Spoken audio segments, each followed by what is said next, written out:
रक्षाबंधन आहे. आपल्या गावाचं रक्षण करा. मी भावी नागरिक आहे. ग्रामसभेला जा आणि गावात पाणी आणा. गावात शिक्षण पाहिजे. गावात लाईट आणि रस्ता आणा.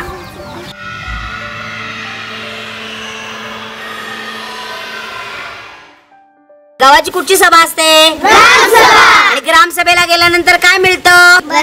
बंधारा मिळतो आणि विहीर मिळते. आपल्याला मोठं व्हायचंय का नाही व्हायचंय? आपल्या गावात शाळा पाहिजे का नाही पाहिजे? मग गावात योजना आल्या पाहिजेत का नाही पाहिजेत?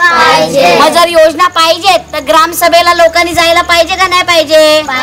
मग तुम्ही सगळं सांगणार का आई बाबांना की गावाचं रक्षण करा आणि कुठं जा? कुठं जा? बांधायच्या राख्या सगळ्यांनी.